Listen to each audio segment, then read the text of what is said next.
Um, so no, I did, sorry.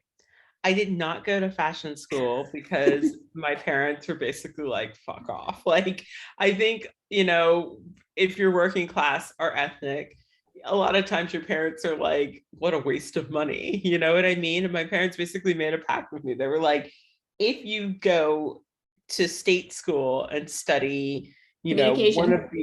one of these things, then we'll help you with school. Like, but if you decide to take the private university route to study like fashion or theater, you're on your own. So that actually made the decision for me. But in some ways, I'm kind of grateful because fashion school is really expensive.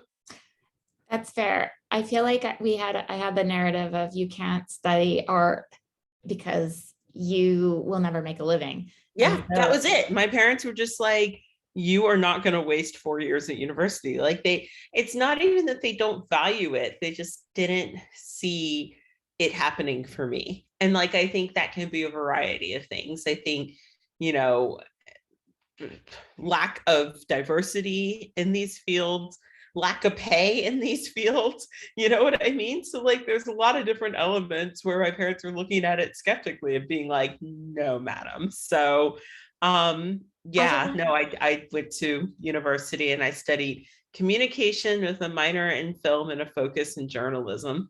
so let's go back to why we're here. We're talking about consumed. Is this your second? How many books? This is your One this first. is first? Yeah. Oh my gosh. Congratulations. I think you can Thank officially, you. do you get to officially call yourself an author once you've done one book? Yeah, totally. I mean, I do. And I have to say, back to like talking about my parents, for the longest time, I don't think my parents had any idea how to describe what it is that I do. So now they're just like, she's an author. She's written a book. I mean, it's weirdly sort of validating. I mean, there was this time where my grandparents were, I mean, they're still this way, that like the only way that my artistic career could be validated was by teaching. Like, why don't you have a teaching job, Carissa? And I was like, well, I just really hate teaching. I mean, I'm just not into it. And I think I can do more. This sounds really selfish, and I can't believe I'm admitting it out loud, that I like making work more than I like helping others make their work. I don't think there's anything wrong with that, because I think that when people get forced into teaching, it can be really bad for the people that they're teaching. I always say ballet and theater teachers are like one of two. They're either like so inspiring and you're just like, you're amazing. Wow, this teacher has changed my life. Or they're the people that didn't make it for whatever reason, or like had to drop out early in their career and this became something that they had to do and they're not that happy about it. And like when you're the latter, yeah. And when you're the latter, you just make everyone else around you miserable. So I think it's good to be like, no, this is not for me. But let's go back to your book and your sort of general thesis about consumption and why we need to sort of change collectively right now. Mm-hmm. Oh, sorry. Oh. There's a question in there. So thinking about fashion and the fashion industry and fast fashion, this is sort of an argument to the kind of the book seems to be divided into two halves. The first sort of like the history of the fashion industry, and then the latter half on sort of ways that we can move forward and exist on this planet in the future. Would you say that's kind of accurate? Yeah, totally. Or just, ways that we can move the fashion industry in particular towards being a little bit more ethical and a little bit more fair, Can you talk about what that might look like? Or maybe let's talk about first, like what sort of you see are the main problems with the fashion industry right now for people who aren't familiar with it. So for me, the main problems is scale and overproduction, and also too much money and power being given to a small group of people. That's really it. And as long as that small group of people gets all of our money and maintains all of the power, nothing is going to change, because there's nobody who's going to regulate a company where the company's value is more than the GDP of the country that they manufacture their clothing in. And that's the problem there, is that all of us are just giving our money to like 20 different companies. And because of that, there's very little regulation and they are very powerful, and they've been marking their own homework for quite a few years and they have not been doing the right thing. And that's really the issues that I see. And then the scale. We talked about how currently the fashion industry pumps out 150 billion garments a year. That's just per year. And the human population is 7.9, which means that's like how many Like times a the human lot of stuff. population? Yeah. Additionally, 50% of our planet lives on $5.50 a day, which means that they are not the people that are buying the clothing. So, like, it is a small portion of the planet who is participating in this system, and our participation is kind of ruining the planet for everyone else. Can you talk a little bit about this in the book, I think, like what percentage of carbon the fashion industry sort of contributes to? So it has been debated. And so I'm reluctant to give like the hardest facts, because some people say it's 10% of global carbon emissions. Other people say that's not true. Some people say it's more than shipping and flying. And other people say, no, that's not true. Either way, let's It's just say it's a a fuck chunk. ton. It's a chunk. And the truth of the matter is, when we think about all of the issues that we're like facing within our society, I just think that this is the one that we can fix, like pretty easily. And some of that has to do with like consumer culture and choice. I read somewhere that like, 1% of carbon emissions is just like air conditioning.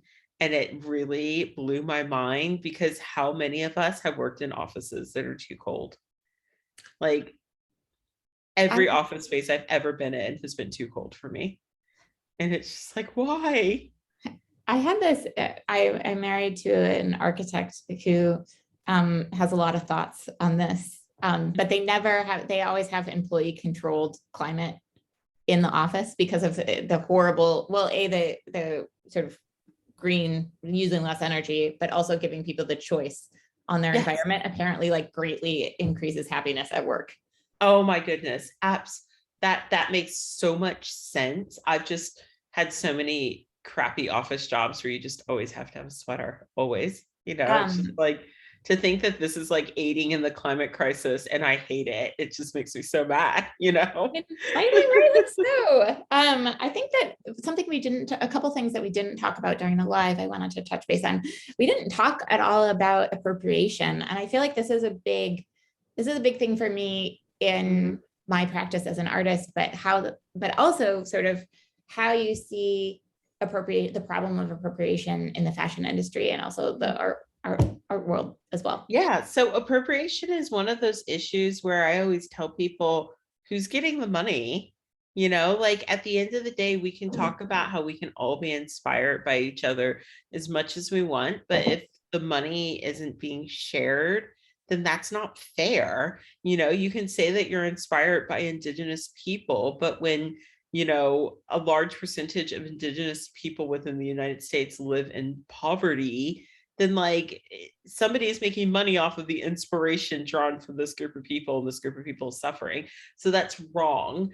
And that's really the difference for me between like appreciation and appropriation, is that appreciation is something where ideas are shared, money is shared, there is value for both parties. Appropriation is when there is no value from the party that is essentially being stolen from. I think that that's a really important distinction to make, that like, and especially someone who is in sort of our creative industries, in the sense that this also reminds me of like unpaid internships, or like I would do things, for example, I've done things for museums because of the name of the museum, not because not because they're paying you fairly. Yeah. Prestige. No, they don't pay you. I mean, nobody like, it is an honor to be considered for this, but and I don't know how to fix it, because I can't say no. I can tell you, in my work, I turn down a lot of that stuff, because I get universities, prestigious universities, that are like, we want you to come to our university or do something virtually.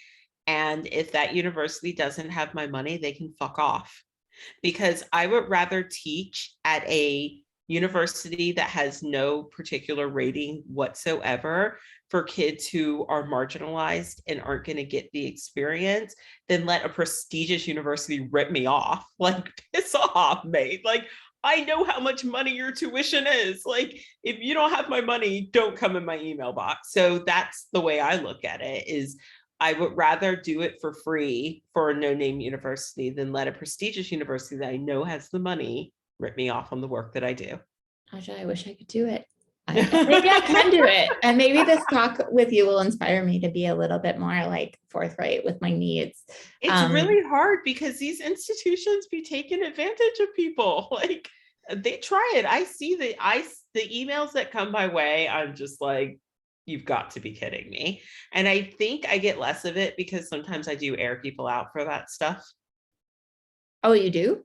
Oh, yeah, I've done that before. How do you feel about, we didn't talk about this either, and I wasn't planning on asking you about like cancel culture. What do you do with, because I feel like the tone you said in the book, Mhm. I mean, I feel like you call people out, but you do it in a like people make mistakes, everybody's human kind of way. Yeah.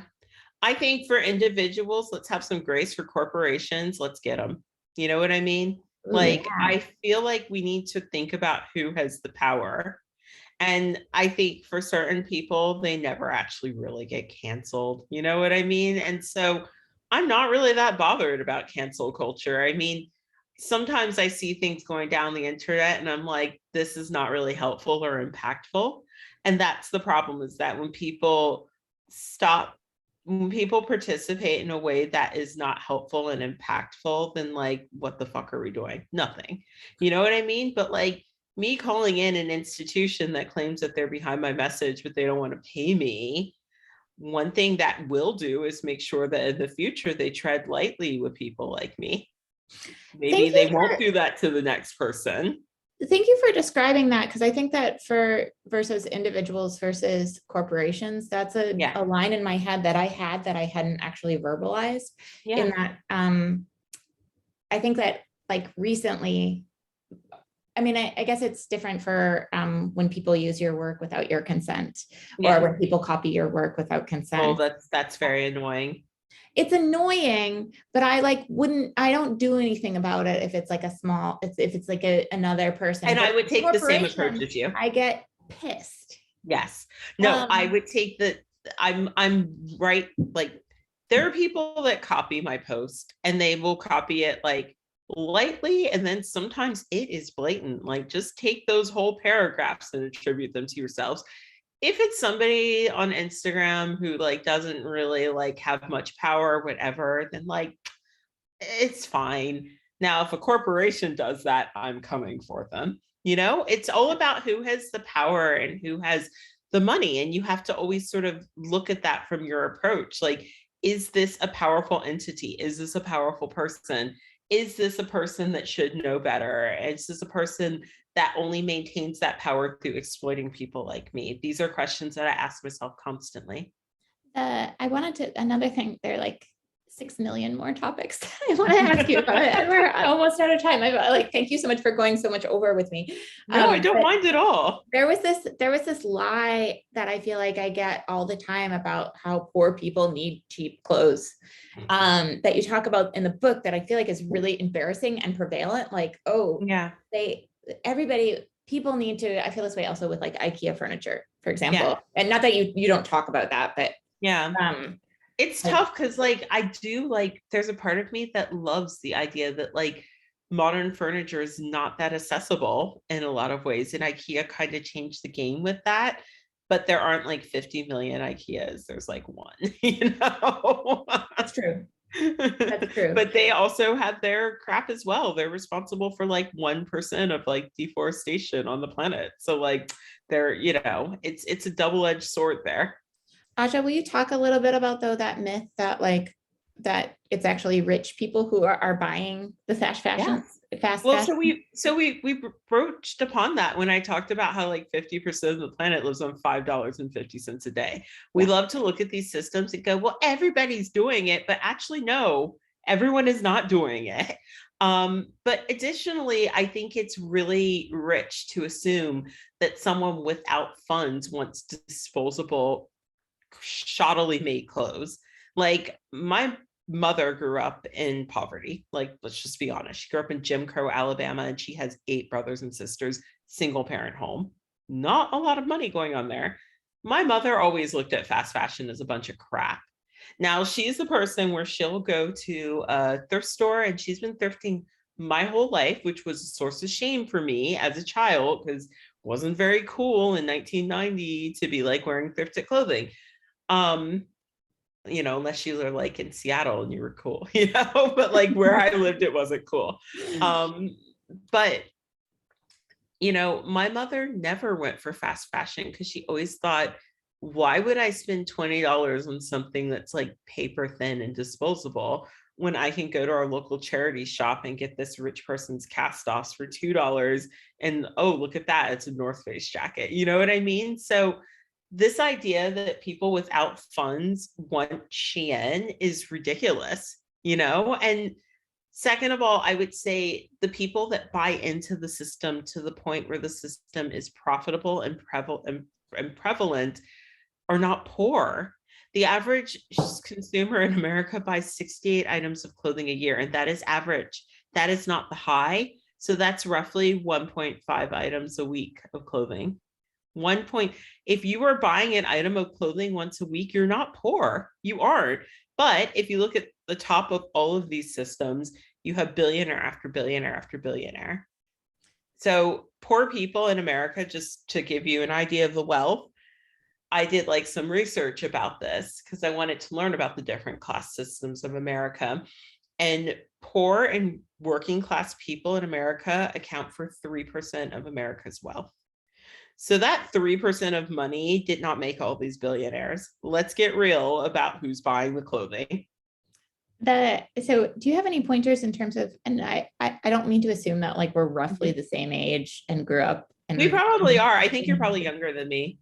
Well, I always assume everyone's younger than me on Instagram. I don't know. Wait, well, you said you grew up in the 90s and I grew up in the 90s too. Yeah, so I was like a teen of the late 90s.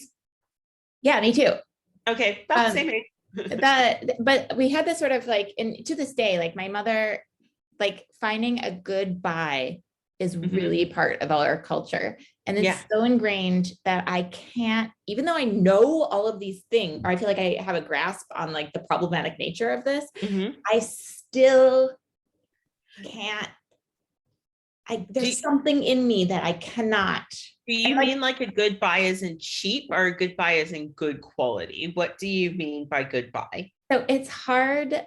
You talk a little bit about in the book about factory stores or like outlet stores and outlet shopping, and sort of this being like a marketing ploy. Yeah, you're paying for a name because the quality of clothing you're getting in a lot of outlet stores is not the same quality that you're going to be getting in the main line. But that I can know that fact, but then when I see something on sale, and it's, or like, I don't know, there's something about, I really think that like conceptually, I can understand the idea that like, I don't need more to live.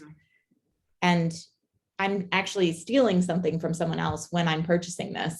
So I think the tips that I have, because I've struggled with this as well, like this is pretty common. And when I was in my 20s, I was the fast fashion consumer. Like I was right there in the thick of it.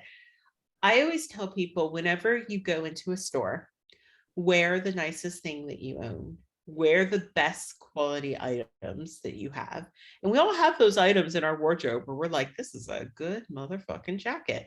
Wear that, because when you are wearing that item and you go into Old Navy, it is very clear to you that the clothing in front of you is paper thin. And the desire to take home the paper thin dress when you are wearing a vintage dress that is indestructible and will last you for many, many years, that desire really dissipates. Now, if you go shopping and you're wearing like your shitty polyester work trousers that we all had to own when we had office jobs, you are absolutely going to leave that store with something else, because that clothing is the type of clothing you just want to be out of the clothes. You want to be in like the dress that represents different times where you don't have an office job that you hate, or you're not wearing these horrible trousers that you would never buy and you only bought because of this job. So I always tell people, if you have to go into the stores, dress yourself to the nines, wear the things that you love the most in your wardrobe, because your brain will naturally compare what's in that store with what you're already wearing. And if the quality doesn't stack up, your brain will know that and your desire will completely shrink. I think that this is a great sort of tip for living life, and in line with also like going to the grocery store when you're really hungry. Yeah, don't go to the grocery store when you're hungry. If I go to the grocery store and I'm hungry, I take home half the baked goods. Yeah, and none of them are good for me, and then I feel sick after that. It's just like a bad situation all around. I still do it, like, but I will tell myself, oh, this is why you want to buy all the things, because you're really hungry and you should have eaten before you went shopping. Really simple. It's simple, but we still do it. You know what I mean? Like going to bed early. Let me tell you, me and my partner. So I struggle with seasonal depression. Every February, I get very depressed. I didn't live in the UK then. I know. I do actually really like being here, but like even in Virginia, where I'm from, it gets really dark in the winter. Like I actually prefer the winter here to there because I can deal with the darkness. I don't like the cold. Virginia gets really cold. The UK doesn't get that cold. So every winter in February, I get depressed no matter where I am. And me and my partner are really like making an effort to be like super healthy in our habits. So we have been going to bed at 10:30 every night. Every morning, we both work out, exercise. I start my morning by eating fruit instead of going straight for whatever. And we're just like, it's amazing. We're like in such good moods with each other. And like, we're not like snapping at each other. And we're not fighting. It's really weird. It's almost like having healthy habits is good for us. It makes us better. Shocking. Yeah, no, like why didn't we come up with this sooner? I know, who would have known? Going to bed and getting a lot of sleep and like taking care of yourself and exercising. In some ways, I hate that it works because, oh, like how boring, but it's true. So during the time periods where I know that I'm about to enter like seasonal depression time period, you got to amp up the healthy habits. So Aja, we're like way out of time. Can I ask, did you come up with no, thank you. Oh, okay. Did you come up with a secret? Oh. So I don't have like any like, I think the secret for me is that people think that like I am really cool and I am such a dork. Like, and it's really nice. People will say to me, "You're so cool. Like, you're a cool kid." And I think the real secret is I think people think that when you have a social media platform that suddenly that like changes you. But like deep down inside, I think social media can still feel like a high school cafeteria. You've got like certain tables, and I am still like not sure which table I'm supposed to sit at, but that's okay. Like at least people invite me to the table now. But like people I think that like if I get a 6-figure following, then like suddenly I'm so cool, and like nope, still a dork. So when you say that you're a dork, or I've started doing this practice where like I can envision myself going out in the world as as an idiot dork in my head who's like fumbly and ungraceful, everything I don't want to be, basically. Like or I can envision myself as like the person I want to be. And I don't know if I haven't, like it's embarrassing to say that, like sometimes I just say fuck it, and I'm gonna just pretend like when I look back on my actions that I was that person. I laugh at myself in the past because that shit's funny, like seriously. But I've done things to like undorkify myself. Like I dance ballet. It's given me a bit of grace because I am very clumsy. And like that was the first thing. But now it's like become a thing that's a part of my life and I really love it. but I kind of like looking back at myself and laughing because I think it's funny. I'm trying to think if I have a better secret than that. I don't Oh, know. I think that also there's this sort of like, and correct me if I'm wrong right now, in the sort of like social ether, that like secrets, we have this like conception of ourselves that like secrets, like we're really open books, and like mhm. and we value this sort of like ethos of transparency. Yeah. But for me, I'm finding that like there's actually things that like secrets aren't the right question. It's that like I'm subtly sort of changing myself to my sort of like attuning myself to whoever I'm talking to. And Mhm. so it's really hard. Like it's not about like a secret anymore. It's about this like sort of what information am I actively leaving out in this situation, Yeah. because I want you to have the perception of me Oh, I that I do want. actually have, I have a better secret. So my partner recently accused me of not making him tea enough. Like I asked him like what he loves about me, and he said, I love the way you never make me a cup of tea. He's like, you go into the kitchen, you make yourself tea, and then you're just like, I'm gonna do it quietly so that he doesn't notice and he won't ask me for a cup of tea. And I was like, how dare you say that? That's not true at all. It's totally true. Wait, okay, so okay, so I really have to go, but I want to, why do you not make him a cup of tea? Just don't So feel like it. I am in Just I'm in your I, partner situation, and we literally got in this fight last week. look, Josh brought me a cup of tea yesterday because we talked about it in I am therapy. such a good wife. I do everything for him. Make your own goddamn tea. Like I am a good wife. Like that is just the one thing where I'm just like, and you know what? I've started making him tea because he complained about it so much. And now, I mean, it kind of made me laugh because it was really funny the way he said it. He was like, I love the way you never make me tea, but you pretend like that's not what you're doing. It's totally what I'm doing. I'm just like, nah, get your own tea. I don't know. I just don't feel like making him tea. I think Uh, there's the expectation too, like, oh, are you going to make me some? And I'm like, no, get it yourself. I do everything else though. oh no, I'm not saying, The I just tea is want, just a sticking point for some reason. So yeah, for me, it's sometimes. like if you're getting up to go get yourself some tea and you see that my teacup is empty, like, uh, it's not that much effort for you to just. I don't know why I don't ask him. I think it's just that one thing that I like to have for myself. Oh no, you're definitely allowed, and we're still married, and I really love Josh. And now like maybe like once or twice a week, I get some tea made from him, Yeah. and it's pretty fucking rad, actually. Well, now that he said that, now I feel peer pressured into making him tea. But yeah, I was like pretending to So like, I don't want to contribute to that that peer pressure. yeah, he's On already done it. Don't worry. yeah, but I don't want to be in any of Today I reluctantly asked him, I was like, do you want a cup of tea, Stephen? And he was like, why, yes, I do.